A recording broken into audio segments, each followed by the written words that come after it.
Have you ever passed on a knife that you know was going to sell out, but you didn't have the means to make it happen, and you told yourself it was just going to be another knife? You told yourself it wasn't as good as you thought that it was. You told yourself that it would be fine, that you would move on and find other better things. How's it going, everybody? I'm Rollshambo, the connoisseur and collector of all things sharp and shiny. We're going to be talking about the knife that got away. The knife that I told myself I did not need in my life and somehow managed to make its way to my review table regardless. Shout out to my buddy Jason, aka Knife Dope, for loaning this to me and reminding me why I thought it would be so good in the first place and making me regret ever passing on it. This is the Jack Wolf Knives Gunslinger, and let's talk about why it is the knife that got away.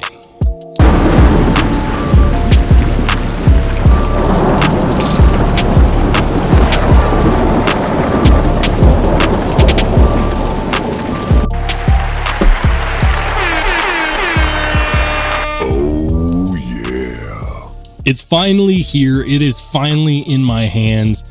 Thank you to my buddy Jason from Knife Dope for lending me the knife that got away.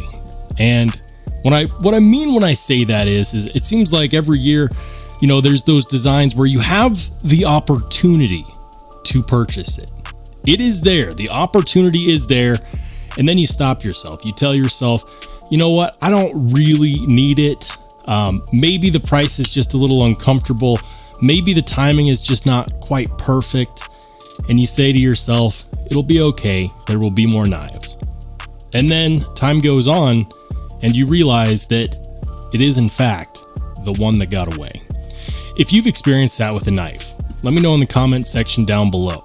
Which is the one that got away for you? Which is the one that if you could turn back the clock, you could go ahead and pick it up and not have any remorse at all?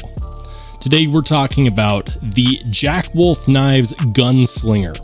This sexy beast is the first locking knife from a company primarily known for making slip joint knives. Now, I have reviewed a Jack Wolf knife in the past, and a lot of the comments that I got were, well, I wish it was a locking knife. I wish it was a locking knife. It's like Jack Wolf knew that this is what the customer ordered, a locking knife. And here's the deal, guys. I'm going to be straight up about this. They do not tell us who the OEM is, but I have my suspicions.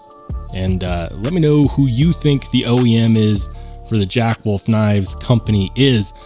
I'm kind of interested to see if other people have picked up on it too. First things first, let's go ahead and talk about the specs. I'll talk about the pros, I'll talk about the cons, and then I'll tell you why exactly this is in fact the one that got away. First and foremost, we have an overall length of about 7.35 inches with a 3¼ inch long blade.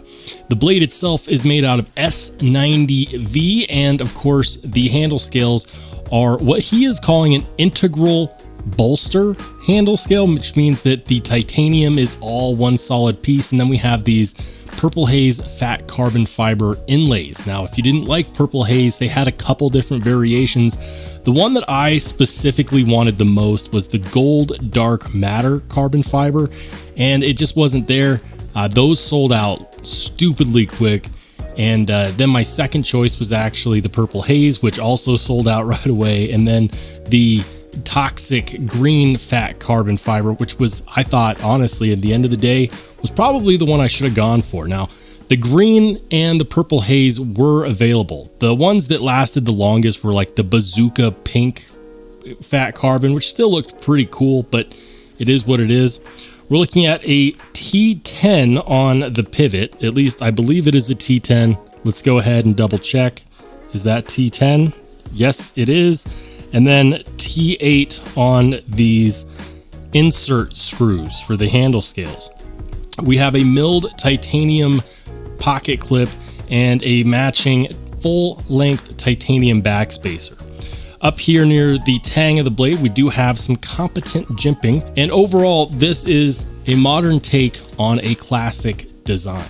In fact, this is the locking version of another Jack Wolf slip joint that they had made prior.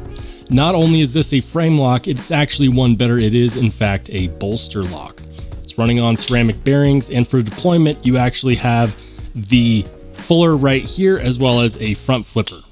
So those are the specs. Let's go ahead and get into the pros, the things that I really like about this knife. First and foremost, I love the inlays.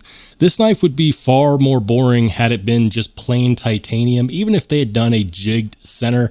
I'm really happy to see that we have some carbon fiber inlays, and not only that, but a plethora of options. Having that many options is nice because it means that everybody can get their fill.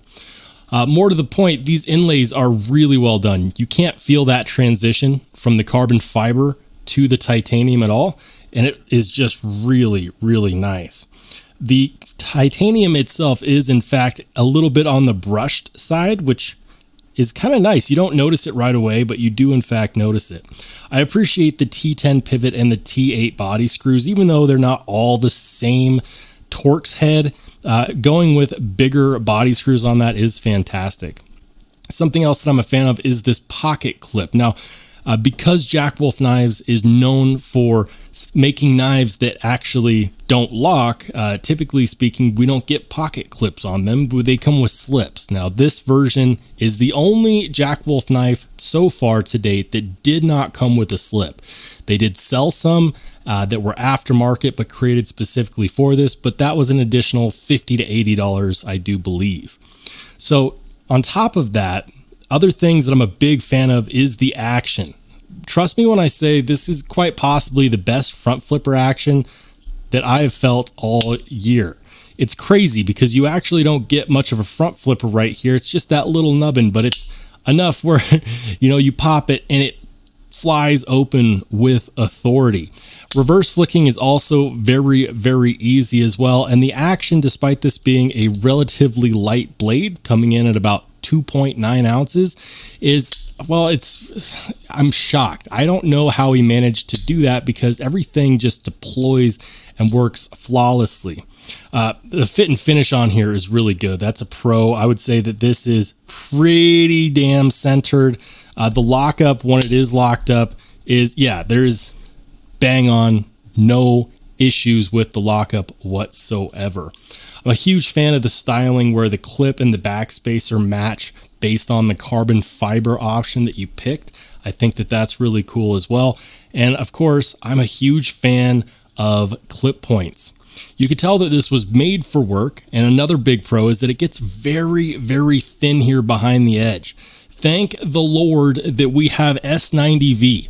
I'm so tired of seeing M390 on knives that you don't necessarily want to sharpen and that you want to have an edge that lasts a long time. I'm here to tell you that S90V has better edge retention than M390. And if you didn't know that, I want you to go ahead and click on the video that pops up in the corner of the screen because I talk about M390 and I mention S90V in that video as well. However, I think that that is great because it is super thin here behind the edge. That actually is going to lend to some really good edge retention in both the material and in the edge geometry. This is going to be great for slicing open boxes, for cutting up apples for your nieces and nephews, for doing the everyday tasks that you are going to use a knife for most of the time. Is it a hard to use knife? Absolutely not. But here's where we get into the cons section. And first and foremost, I have to tell you that there aren't many. The first con that I can come up with is the fact that this jimping is not toothy enough. The whole point of jimping on a knife, at least in my opinion, is to lend extra grip to the knife so that you have a better purchase. It does seem like a little bit of an afterthought, and I do appreciate the fact that it's there, but you have to really bear down into it for that jimping to actually make a difference. And when you do that, that is not actually the most comfortable. So honestly, I think that they would have been better off to have either done a toothier jimping that stuck up a little bit or just foregone it altogether and not had it at all. I don't think you would have been missing anything since these scales and this blade are flush. The jimping should not be, otherwise it serves very little purpose. The next con I'm going to come up with is the detent. Now this detent is dialed in specifically for the front flipper, but recent polls have shown us that people actually prefer to do reverse flicks on knives for deployments. That is actually the most popular way to deploy a knife amongst the population of knife enthusiasts, collectors, and users. That's not to say that everybody wants to reverse flick a knife. It's just the most popular. So if I had to choose between dialing in a detent for a front flipper or for a reverse flick, I would prioritize the reverse flick. The fuller is extremely underrated, and I'm not saying that this will not get the job done. It takes very little effort to get this to deploy. That was a very lazy reverse flick, and as you could tell, it flies out no problem. That is not to say that you can't fail it. You can 100% fail the flick on here if you're trying or if you're not paying attention. But I would have liked to have seen just a teensy bit stronger detent for that reverse flick. And I think that had they done that, had they made that just a little bit stiffer, it would not have affected this knife's ability to be a fantastic front flipper, which it absolutely is. So with that being said, I don't have too many things to nag on about this knife.